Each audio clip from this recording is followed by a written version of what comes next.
These latest headlines from ABC15 are sponsored by Lerner and Rowe Injury Attorneys. One call, that's all. Hello, Megan Thompson with your top stories right now from ABC15 Arizona. And right now, a Tempe police officer is recovering after getting shot near College Avenue in Curry. Tempe police tell us it began around 9 Tuesday night when officers were attempting to arrest a suspect related to an aggravated assault case. But we're told the suspect opened fire, striking the officer in the arm. Officers returned fire, killing that suspect. The East Valley Critical Incident Response Team will now take over the investigation with Mesa Police in charge. ABC15 is constantly following that battle to avoid being priced out in Arizona. And this morning, we're following up as the Tempe City Council held their second public hearing to discuss allowing widespread construction of casitas. The city hopes doing so will help with the valley's housing shortage. This does follow a bill passed by the state Senate earlier this year requiring cities with more than 75,000 people to legalize casitas. Citizens had split opinions on the plan. I oppose this project because it devalues the property of all the homes of my neighbors in Tempe Royal Estates. This is a common sense affordable option that is badly needed for our community. These voices here represent a much larger group of individuals, many of whom can't come to these things because they work in the service industry where they're at work right now. The city is scheduled to hold another public hearing on this in late November. Another shakeup to federal student financial aid forms on the horizon. This week, the Department of Education began testing a new version of the FAFSA form. Lawmakers are now requiring the Education Department to streamline the application process to give more money to college students. However, the revamp has certainly been problem-plagued. A new version of the form released last year caused serious delays in the student aid. These new forms could be ready by December. Welcome to Nature's Water Slide. I'm Zach Perry with ABC15, and today we're checking out Slide Rock State Park in Sedona, which is one of the most popular spots during the warmer months. Welcome to Slide Rock State Park. This is a wonderful swimming hole here on Oak Creek.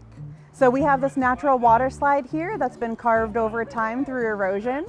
It's nice and slippery. People have been coming here since at least 1900 to swim in this water. The water's spring fed. There's a spring a few miles up that feeds the creek, so it runs all year long. It never dries up.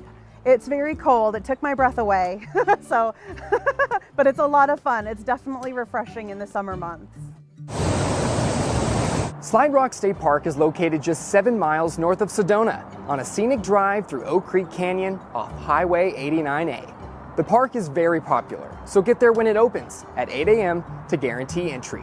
Most of what you're seeing here is sandstone, but there's also gray rock known as basalt, which is volcanic, that tops the canyon, and some of it has come down here along the creek over time as well, so you'll notice that. In the summer, folks come to cool off and enjoy the slide. Sometimes folks will do a little bit of cliff jumping, picnicking, grilling up in our picnic areas. And they also come to enjoy the scenic views.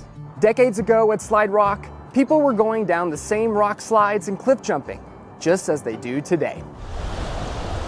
Beyond the water recreation opportunities here, we do have a nature trail that you can enjoy. Not a lot of people know that we have these apple orchards and historic buildings and such a rich, fascinating history. Frank Penley was able to figure out irrigating and homesteading in this land where many had tried and failed before.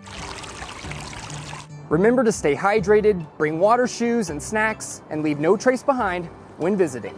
Reporting in Sedona, Zach Perry, ABC15 Arizona.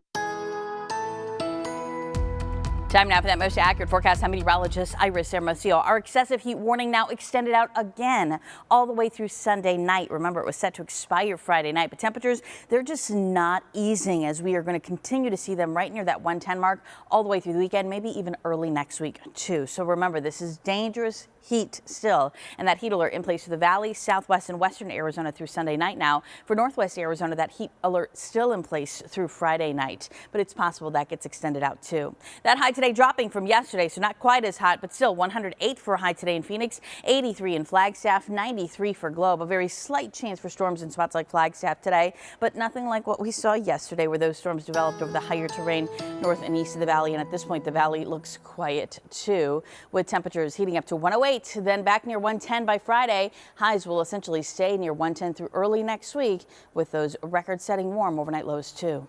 For the latest headlines, weather, and traffic, head to ABC15.com, or you can download our free ABC15 mobile app. These latest headlines from ABC15 are sponsored by Lerner and Rowe Injury Attorneys. One call, that's all.